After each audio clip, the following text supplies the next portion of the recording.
Welcome to Autism Weekly, the podcast that discusses autism news, current events, and inclusion. Each week, we welcome a guest to the program to share their unique perspective and expertise as it relates to the fascinating world of autism. I'm your host, Jeff Skibitsky. I'm the founder and president at ABS. I've been in the field of autism and applied behavior analysis as a clinician and advocate for nearly 2 decades.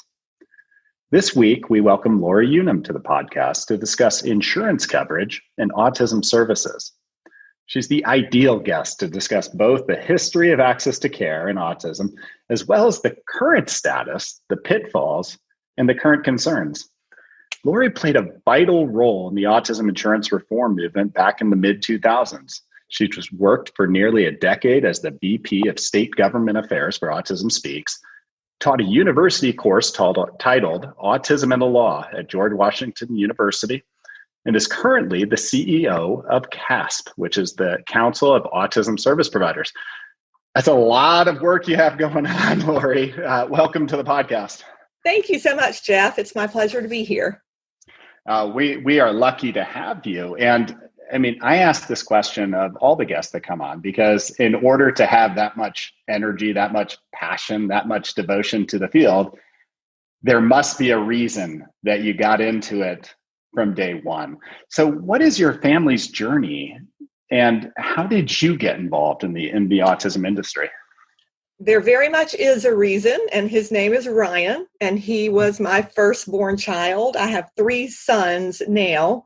But when I was, I was going to say a young mother. I guess I was medium young mother with one child. I, really had very little idea what autism even was back then. This was, my son was born in 2001.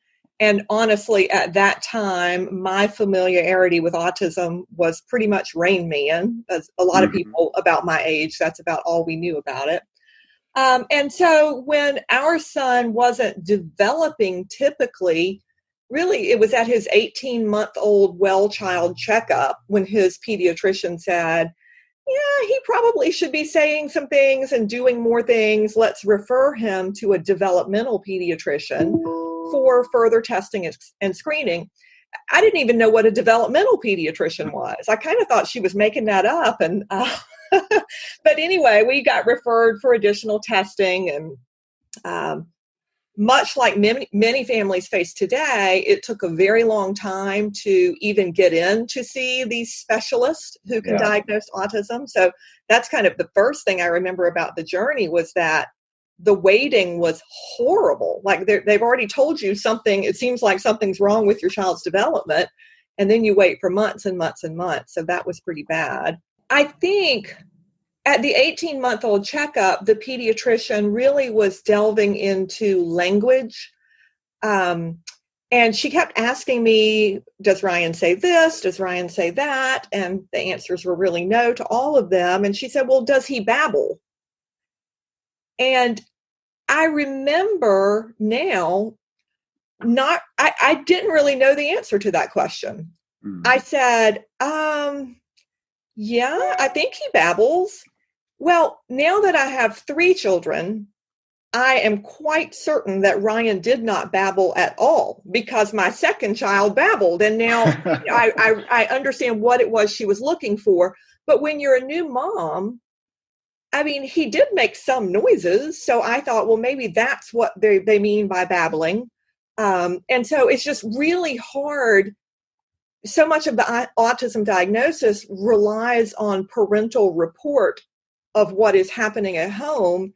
And when you're new parents, and I had never worked in childcare or anything, so I'm not even sure I was answering all the questions that well. I think that's so tough. The way that you're describing, being that parent, being the one that's having to give the self-report, never knowing how to compare against anything. Exactly. And yet that's going to be your future trajectory of, can I get care? That's got to be scary and daunting. It really was scary. And I was ultimately really grateful for the referral to specialists, and particularly when we went to see an interdisciplinary team, because it was great to have a team of professionals, a psychologist and a speech language pathologist and a developmental pediatrician, all putting eyes on him for a period of a couple of days. It just gave me a lot more comfort, since I didn't feel like I knew what I was doing that well. Now, I will say in our particular situation, we had difficulties at birth. Ryan was oxygen deprived at birth. I had what's called an abrupted placenta. And so if you know anything about childbirth, they give what's called an APGAR score and to a baby when they're born. And Ryan's APGAR score was 1, which meant he was barely alive. And it took 8.5 minutes for them to get him breathing.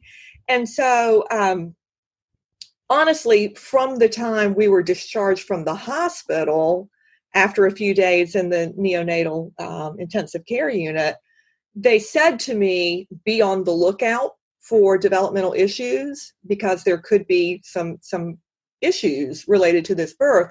But even then, as a first-time mom, you're still not exactly sure, has he met this milestone or not really? What did they exactly want him to be doing? So, it was a very tough, it was a time of a lot of uncertainty and waiting difficulty, as I said.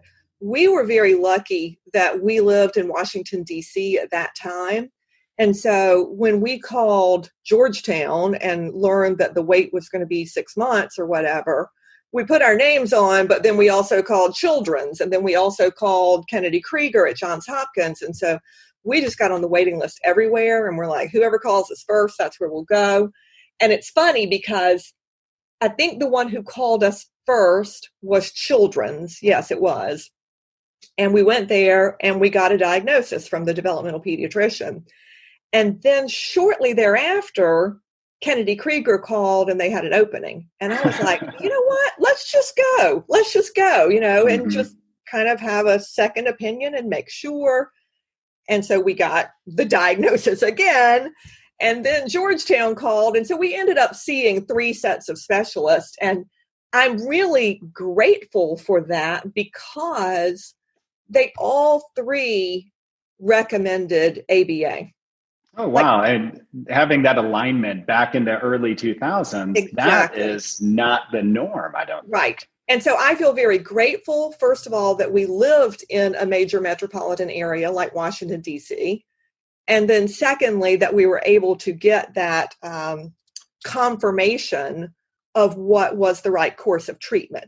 I mean, their reports, their diagnostic reports didn't look identical from doctor to doctor to doctor. Mm-hmm. But I was like, okay, if they all recommend this ABA thing, which I, of course, had never heard of, I had no idea what they were talking about or what it was, but I knew they all mentioned it. And so that put me on the right path more quickly than if we hadn't had all that confirmation. It really sounds like from the beginning, just, I mean, as scary and horrific an experience of having a child who has any sort of health problems at birth, is that created, at least the high alert. So you were watching and you're observing, but you fell into a situation that I would presume most did not fall into back in the 2000s, where they had an interdisciplinary team. A developmental pediatrician was anywhere near them, and they were able to get access to care started, or even have an ABA organization for you to be able to start that piece of treatment available. What was access to care like back when you started, now that you recollect after hearing other families' experiences? Again, Jeff, I feel so lucky that we lived in Washington, D.C., and not where we live now in South Carolina. I mean, I love South Carolina. It's my home state, but services were not nearly as readily available in most places as they were in major metropolitan areas. So we were very lucky. When we came home with our diagnoses, I first started researching. I did my Google research on what is ABA, and I went through what all the other parents go through of trying to understand, what is this? Is this something cruel? Because you read all those, accounts. and then all the other things that were available. It's a very confusing time. But we were able to find ABA providers in the area, more than one. So we had choice. We interviewed multiple providers, and we were able to move forward. I mean, one of the regrets I have is that I wish we had started it the next day. I wish we had just picked up the phone, started with some ABA provider the next day. And in fact, it took me several months to get it in place.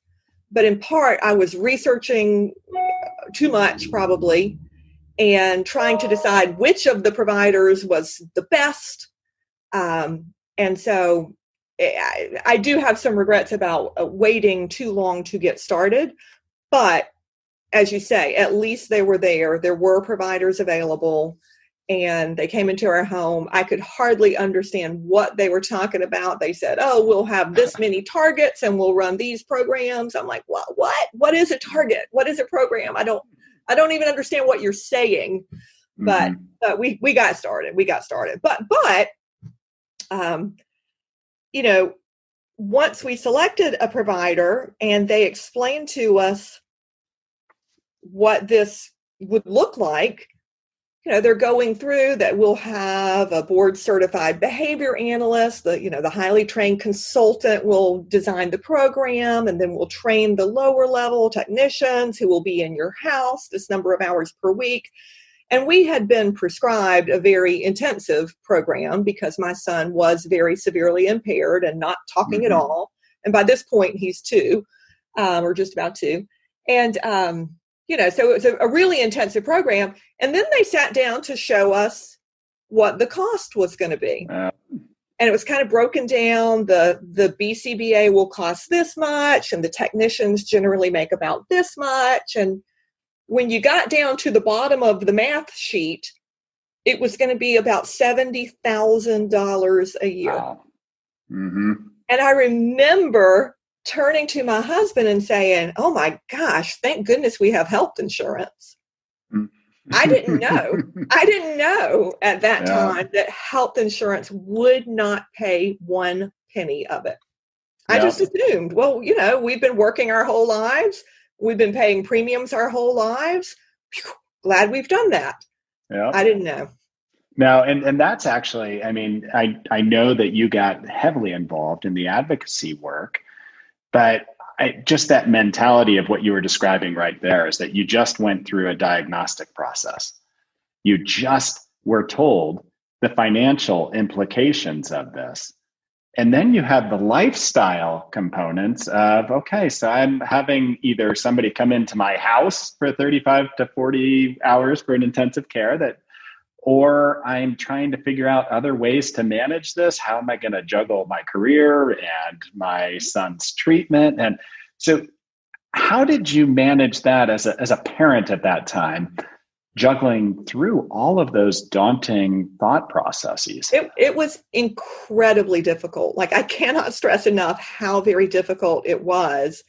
As mom, I'm thinking, okay, I will need to quit my job because my son has these needs. And then I'm thinking, but if I quit my job, we don't have any way to pay for the therapy. The only reason we can pay for it is because we both work, and we can live on his salary and use my salary to pay for therapy. And so you don't even know what to do. Like, you're committed that you're going to do what's best for your child, but what is best for your child?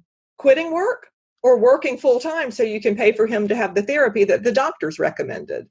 Yeah. And then on top of that, living in DC, Dan and I were 8 hours away from any family. His family lived 8 hours north and my family lived 8 hours south. And so we're struggling with those huge decisions, but we're struggling with every day, like, all right, how are we going to get groceries this week? Because you can't go to the grocery store with Ryan. That was way too hard. And, fortunately there were 2 of us. So we, of course, managed to get groceries, but the everyday decisions of, who's going to wake up at midnight and drive Ryan around for a couple of hours so that he will ultimately get some sleep that night. Yeah.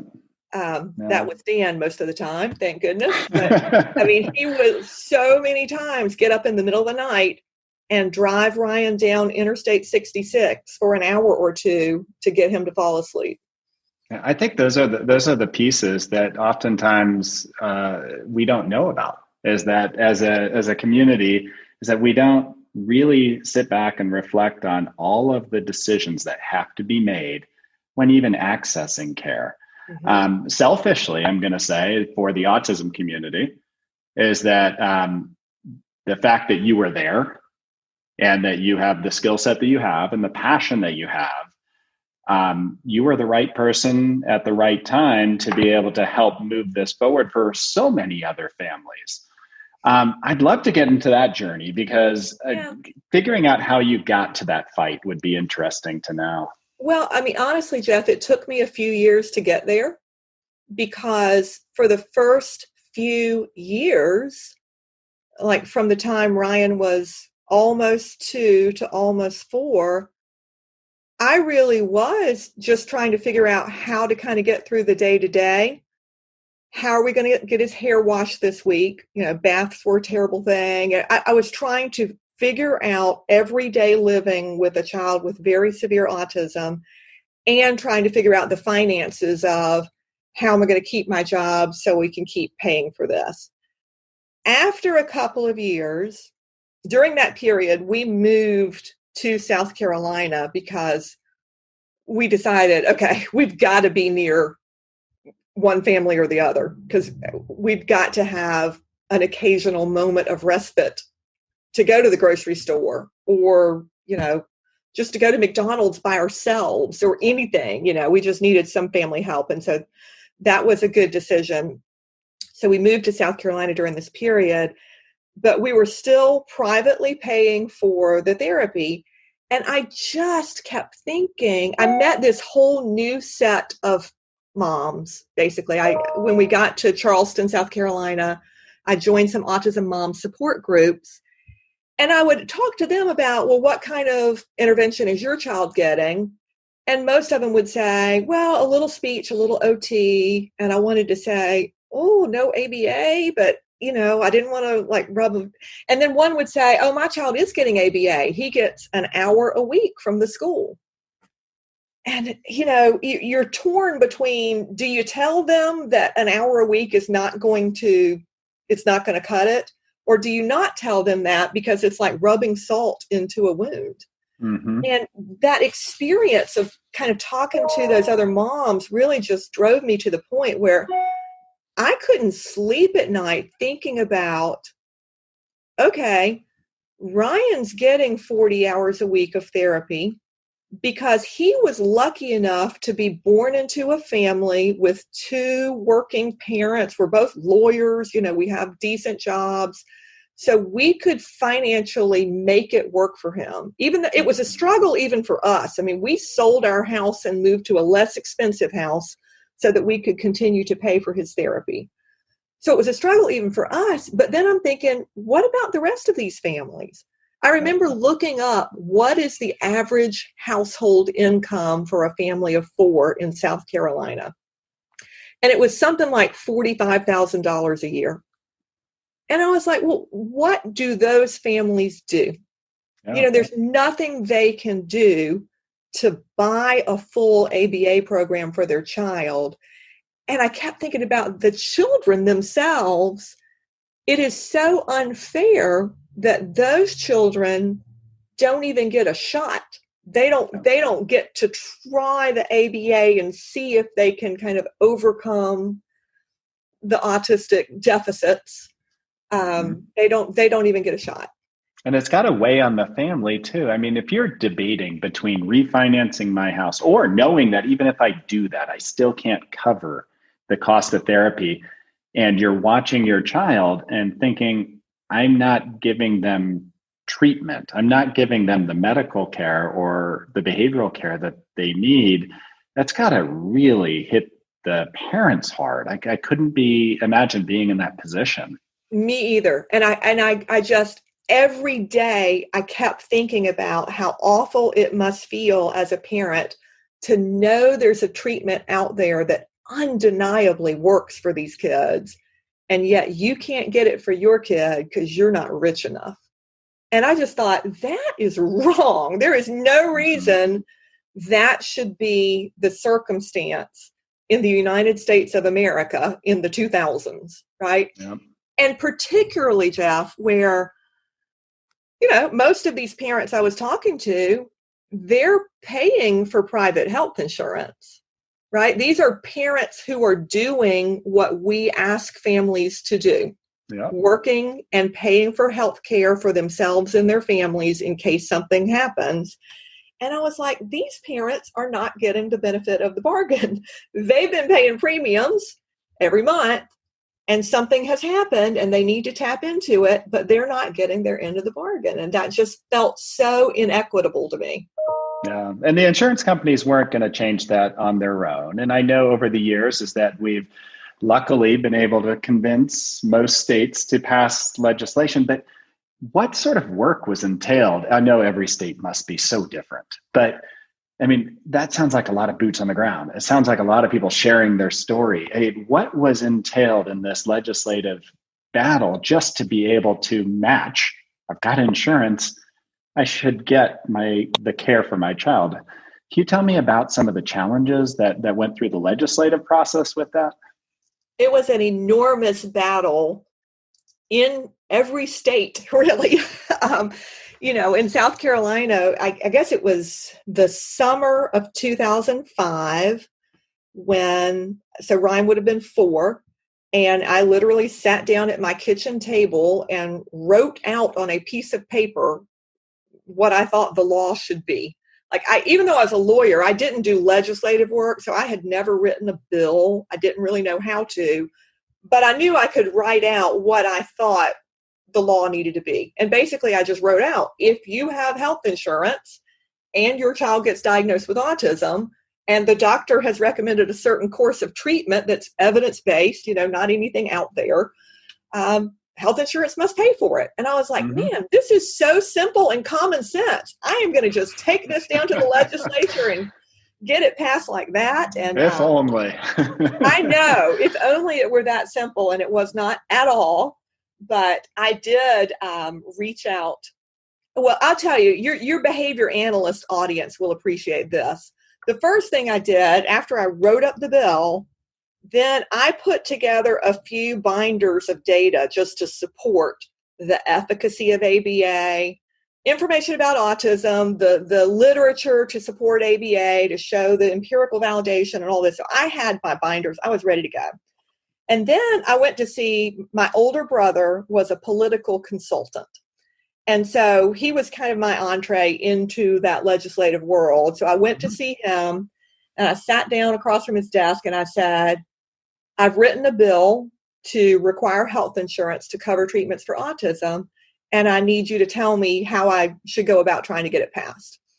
And, he picked up his phone and he called a legislator friend of his, somebody he had helped get elected, and said, hey, buddy, I need you to do me a favor. I want you to meet with my little sister. She's got some little bill she's written. And the friend said, no problem, I'll meet with her. And then I told my brother that I had compiled the binders of data. And he said, you did what? I said, I've already compiled all the binders of data that we're going to need to make our case. And I remember him rolling back in his chair and just laughing and laughing. And he said, binders of data? Is that what they teach you in law school? You're not going to need any binders of data. And I said, well, yes, we are, because they're not going to be familiar with what ABA is. We're going to have to prove that it works. I mean, obviously, I don't expect anybody to vote for it if they don't know what it is and they don't know that it works. And he laughed again, and he said, oh, you don't know anything about how politics work. He said, nobody wants to see your binders. He said, just leave them on the floor in my office. You're done with your binders. Nobody wants them. And he said, the way you're going to get your bill passed is you find an autism mom in every district, and you have that autism mom call their legislator and say, Senator Smith, this is Susie Jones. I live in your district. and I need to ask you a favor. I have a Mm-hmm. child with autism. There's this autism bill that's pending, and it would mean so much to me and my family if you would sign on to sponsor that bill or commit to voting for that bill. Would you do that for my family? And he said, there's your strategy. That's your whole strategy. Forget about your data. So anyway, that was my introduction to politics and trying to get this legislation passed. And it really was much more about the grassroots advocacy.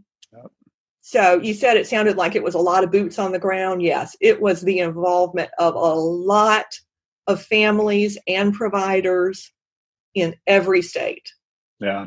No, I ran into that same fallacy, I think, myself, where it's like, oh, logic will work. And logic is not the way that you're going to really kind of pull on legislation. It's the heartstrings. It's the passion. Yeah. And I think that, to the credit of the legislature, I will say you had to have all that constituent involvement and heartstrings and to get their attention. But in fairness, most people didn't care anything about the data or the efficacy. But there were a few people who were the gatekeepers, mm-hmm. and they were going to make sure that they weren't passing just some junk, right? Oh, absolutely. So in the end, I wasn't as dismayed with the system as I was the day my brother described it to me. There were some people who were going to check out what is this ABA, but I got to tell you, just going through the process the first time in South Carolina, I remember one legislator, I was standing at the podium testifying. There's a whole room full of autism moms behind me and dads. And one legislator during the committee hearing said, well, wait a minute. What is autism anyway? Isn't it something the moms did while they were pregnant, like smoking or drinking? He said, and I think it's really just kind of a hyped up ADHD. I don't think it's a real thing. And I was like, oh my gosh, I didn't realize we were going to have to start that far back, right? I knew we were going to have to educate them about what ABA was and how intervention can make a big difference for children with autism, but I didn't know we were going to have to convince them that autism was a real thing and that it's not caused by the mom smoking and drinking during pregnancy. Well, it makes you take a step back and realize how much awareness and acceptance work that has been done over the last 2 decades, because I don't know that we'd run in, hopefully, to those same questions. But I do know is that you definitely have been able to open the door for this legislative process to occur. And now all 50 states are there, but it's hard to rest on your laurels, I guess. There's always something that needs to continue to improve. So where are we now with this access to care, or where are we with people that, what are the problems that we're still debating? That's a great question, because we have a very long way to go. Even with the basic insurance coverage that I worked so hard and many other families worked so hard to achieve over the past decade, that's not even 100% finished, because there are families who will get a diagnosis tomorrow whose health insurance doesn't cover ABA still. There are pockets, there are gaps in the coverage here and there in certain states. So even that piece of it is not finished. Beyond that, though, I guess where my passion and heart lies right now is in adult services. In part because my son just left his teenage years, and mm-hmm. I'm thinking a lot about next steps.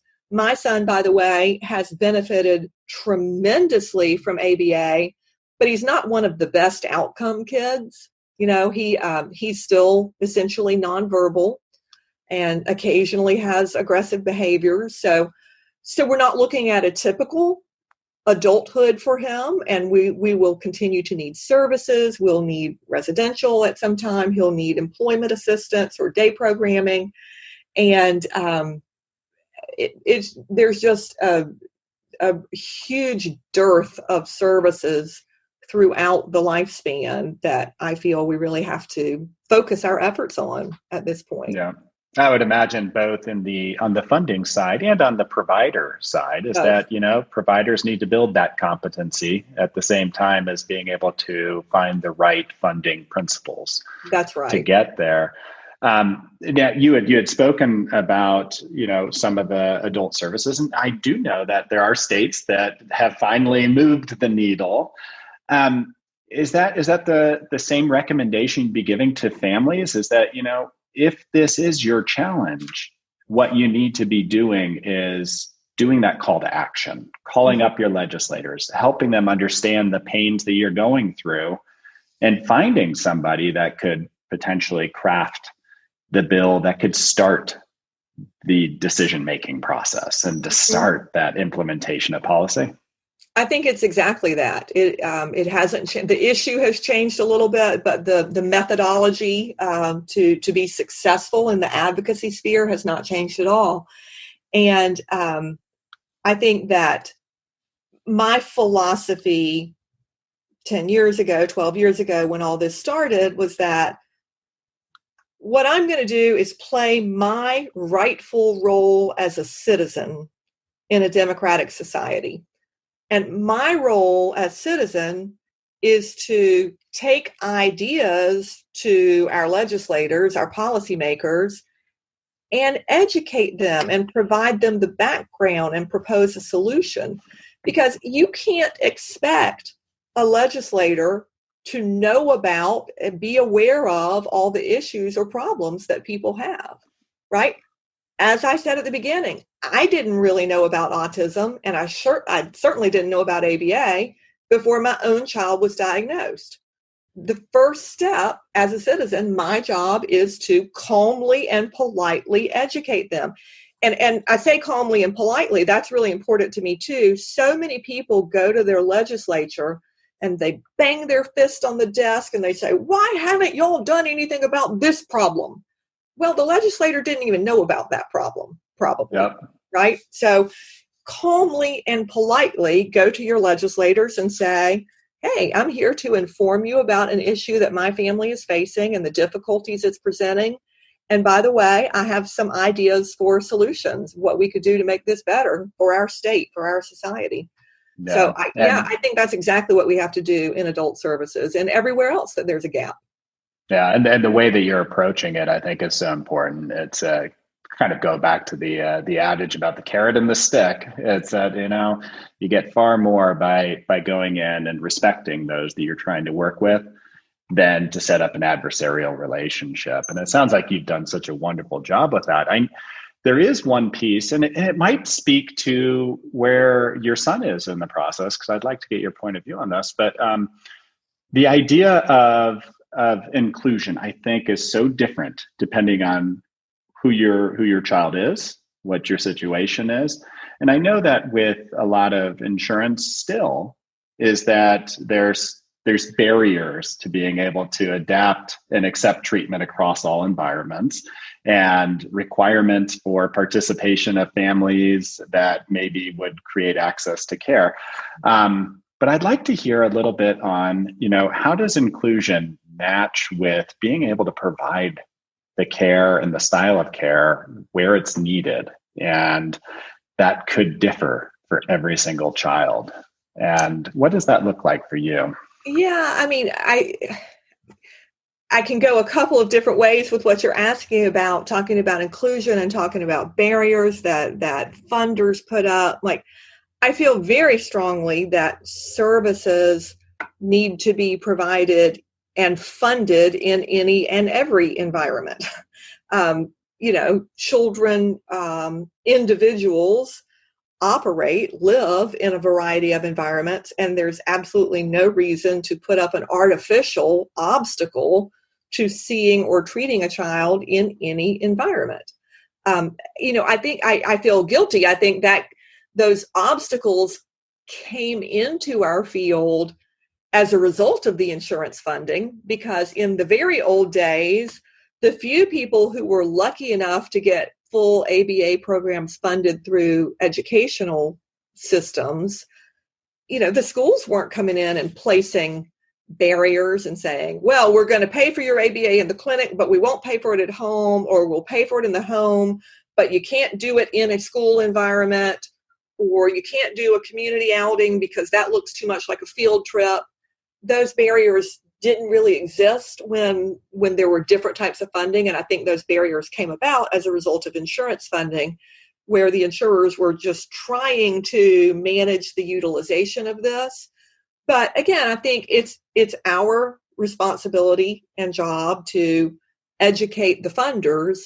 No, you want to pay for this across all environments. What we're trying to do is achieve the maximum functioning capacity for this individual. And if you limit us to X environments, they're only going to function maximally in X. You want it everywhere. And you would love to be able to discharge this individual from ABA care, but that's not going to happen if we don't generalize across environments. Yeah, and I think that becomes really important, because when you're looking at treatment and you're looking at the community being involved in treatment over time, and people being able to accept and appreciate people who have been diagnosed with autism and realize that there's such a value to integrate them into the community, is that you have to establish the right skills to get there first. Right. And then you have to figure out a way to continue to support them in all the environments and opportunities that they have. And I think I agree with the fact that you can't limit what a care model looks like. Yeah. As long as you're hitting the medical need for that person to be all they can be in contributing. Right. I mean, we have to, ABA at its core is meant to be delivered in a highly individualized fashion. And we cannot let the funding streams that are newer to this field dictate or remove that individualization, because it just won't. We promised the funders, we promised the legislators, this is effective. If you help us get it paid for, we're going to show you how effective it is. Mm-hmm. And if we allow them to erect these barriers and dictate or make it so protocol driven that it's not really individualized for the child, it's not going to live up to the effectiveness promises that we made. Yeah. And I'm going to pivot slightly here, Lorri, just because all the work that you've done advocating for families, all the work that you did when you were at Autism Speaks, opening up all these opportunities, it's created a lot more access to care, a lot more providers in the field, because the provider base has grown over that time period. The fact that you're now at the Council of Autism Service Providers, I think, is wonderful for the provider network, because as a parent, who else could keep the providers accountable for responsible growth and patient first and patient-centered attitudes?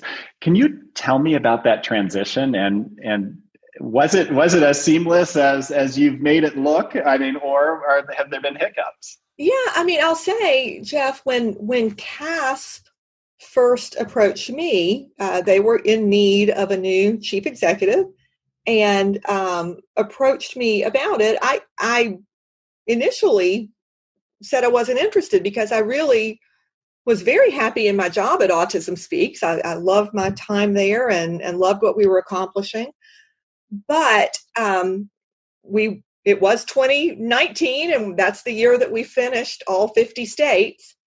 And I rethought it, and I was kind of like, actually, I think this would be a really logical next step for me as kind of career progression, because I've spent all of this time advocating on behalf of families and working for greater access to care and to treatment. And now that there is so much more access with these consistent funding streams available in every state, there's an explosion of providers, frankly. And I feel really responsible to help ensure that we keep our focus on quality intervention and on these kids and these individuals. I'm trying to not say kids anymore. I'm thinking about the whole lifespan. But, well, I'm going to turn back to the kids for a moment. I think about what it must be like for parents today. If you get an autism diagnosis and the doctor says, go get ABA, man, if you Google that today, you're going to have a choice of 20 providers maybe, or 30 providers, much more than when my son was diagnosed. And how do you make those choices? How do you even know? Like yesterday, you'd never heard of ABA.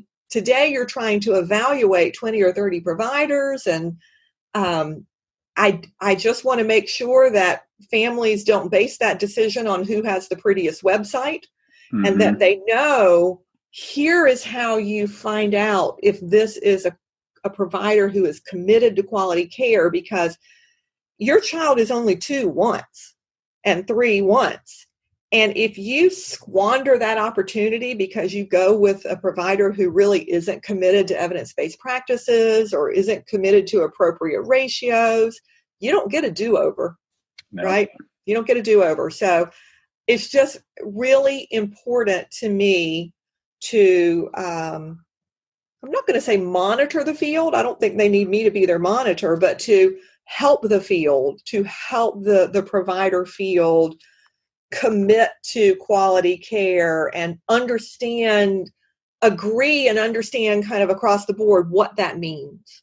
Yeah. To talk about best practices and standards and agree, reach some consensus on what those are.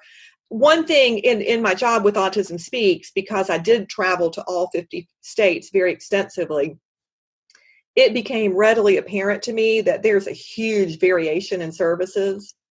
And whereas, one provider might think, I need a BCBA, I need 1 BCBA for every 10 kids, and another provider might think, I need a BCBA for every 30 kids. Well, that's pretty different.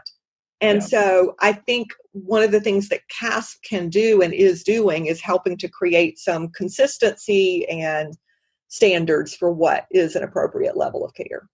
Well, I'm really glad that you're leading and spearheading this initiative. It's at my heart. That's where quality care. That's why I got into the field to begin with. It's creating this quality care. And if people have gone out there, advocated, gone out and put in the hours to make sure that they get access to care, access is only valuable if what you're getting is worth fighting for. So that quality piece becomes so important. And in a rapidly growing field, I couldn't agree more, as having some standards, some benchmarks to be able to kind of push and hopefully grow over time so that we can continue to challenge and make our field stronger is exactly where it needs to be. And I'm glad that we have somebody whose focus is that right now on being able to do that.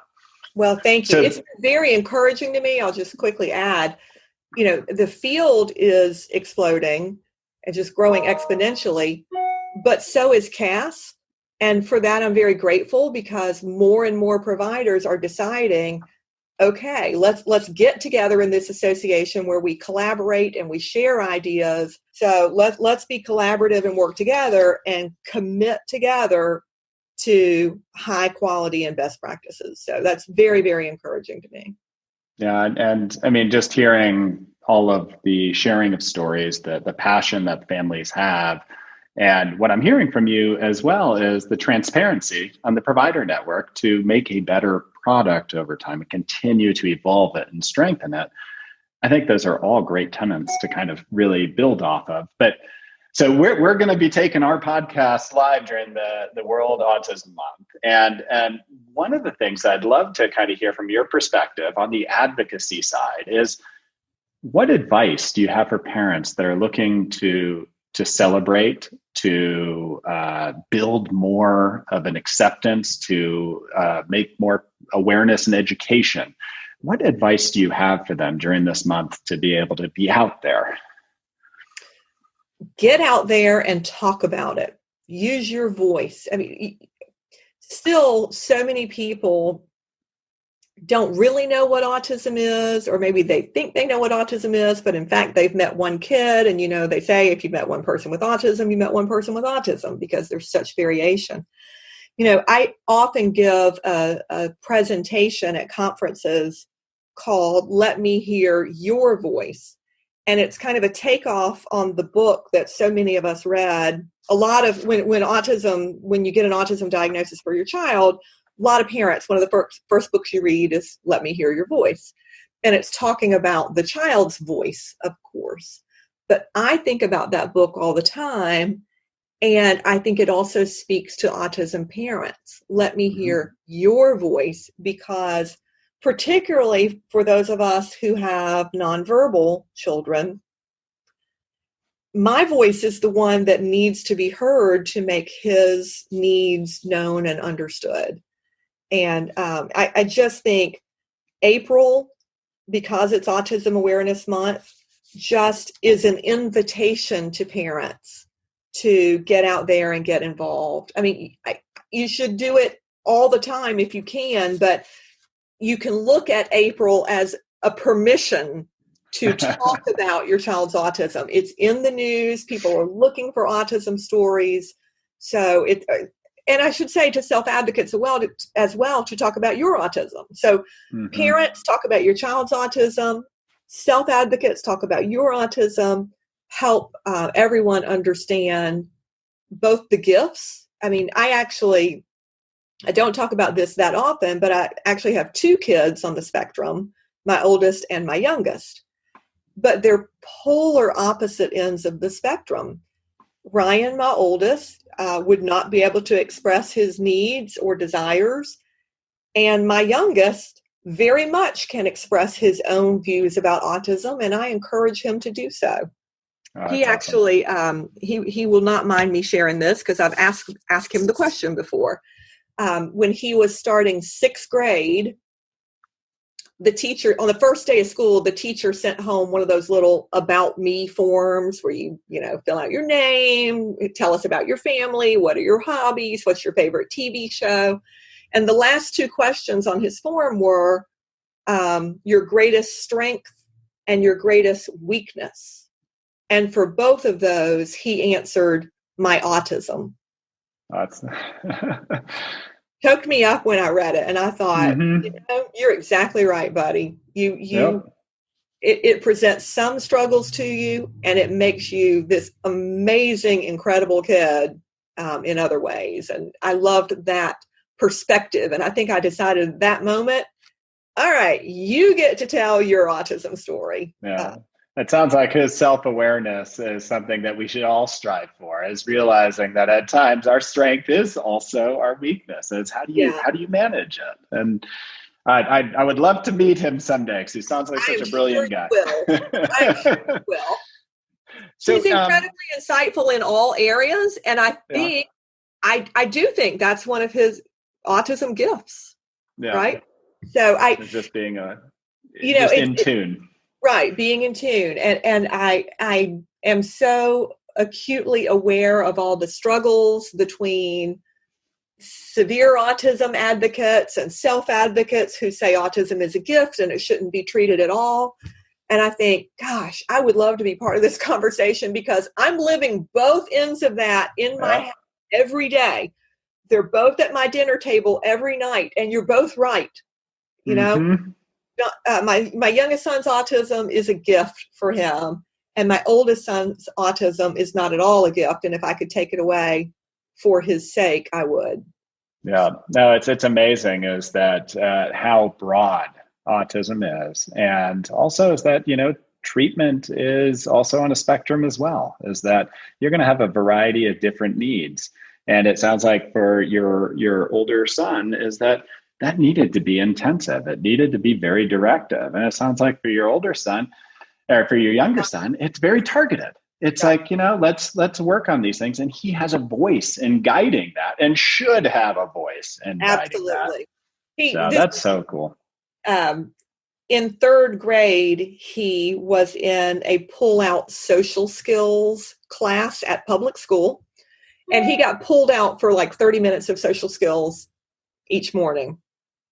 And about 3 months into 3rd grade, he came home and he said, Mom, I thought you told me that social skills class was part of my IEP and thus it's supposed to be individualized. I said, that's right. He said, well, it's not individualized at all. I said, oh, well, give it time. He said, no. He said that this is the way the class works. The teacher has one skill that she has decided upon for that week, and everybody in the class works on that particular skill, whether that's your deficit or not. And that's the way the class works. And I said, oh, well, all the while I'm just dying laughing because I know he's exactly right. And I said, well, honey, you're only 3 months in. I said, just give it a try. Maybe she's getting to the more individualized part. He said, she's not. That's her plan for the year.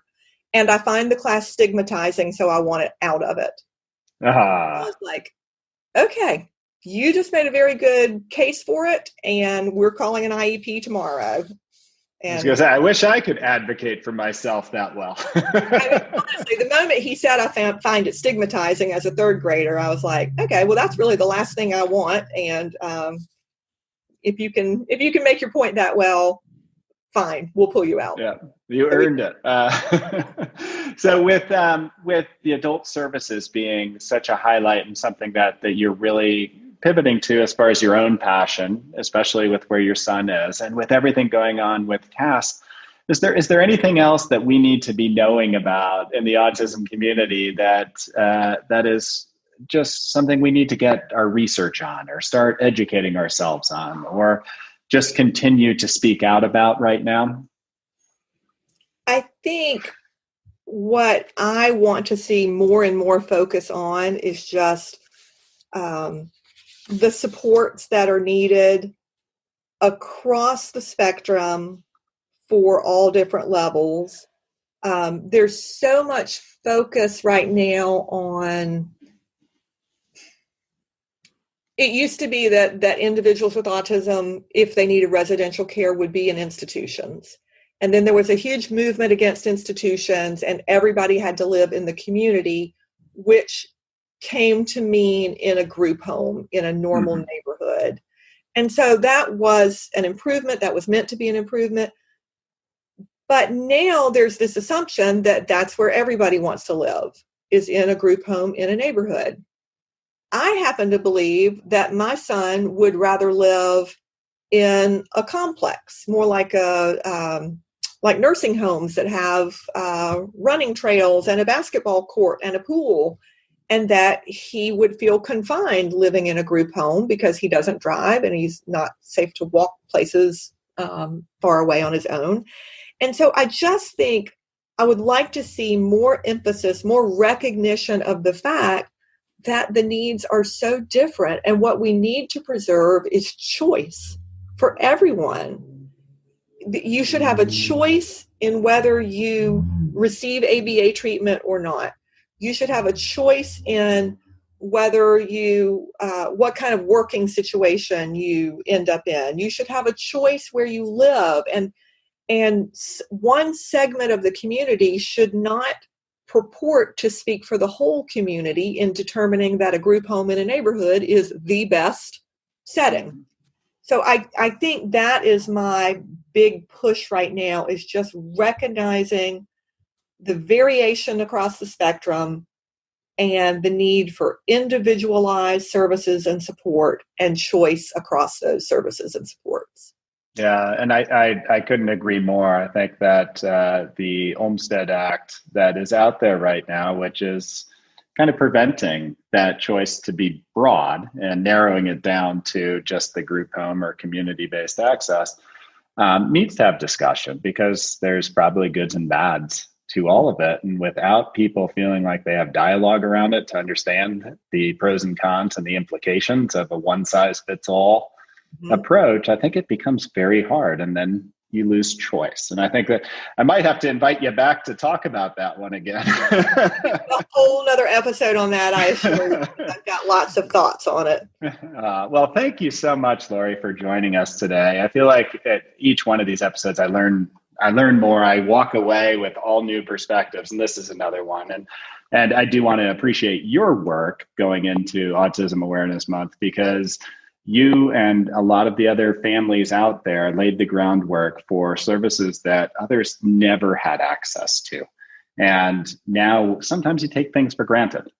And there's a lot of families that need to just kind of understand this is a work in progress, but there's a lot of people that did a lot of blood, sweat, and tears beforehand. So we applaud you for that. Thank you for listening to Autism Weekly. We hope you tune back in next week to learn more about autism in the real world. Autism Weekly is now found on all the major listening apps, including Apple Podcasts, Google Podcasts, Stitcher, Spotify, Amazon Music, and more. Subscribe to be notified when we post a new podcast. Autism Weekly is produced by ABS. ABS is proud to provide diagnostic assessments and ABA therapy to children with developmental delays like Autism Spectrum Disorder. You can learn more about ABS and the Autism Weekly podcast by visiting abskids, that's plural.com. Thanks for tuning in. See you again next week.